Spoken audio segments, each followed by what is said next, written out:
The third episode of export business, starting an export business from Pakistan.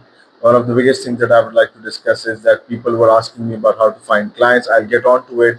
And there were two videos previously which mentioned the kind of entity that you should set up and the kind of working capital that you should, that you should have or you should show legally. Apart from this, a big thing that I wanted to discuss was the conventional process of export. So basically, normally people don't do what I'm going to define now, but by law and by the International Chamber of Commerce, the defined process is that banks act as intermediaries in transactions.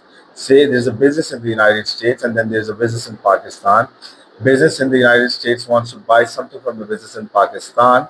So banks would act intermediaries when it comes to payments and making sure that the product, the merchandise is up to the mark.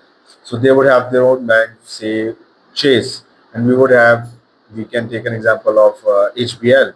So Chase and HBL would act as intermediaries and would make sure and give assurance to each other that we can deliver the product, and HBL would give the assurance that we can deliver the product, and Chase would give the assurance that the business in the United States is capable of paying for the product.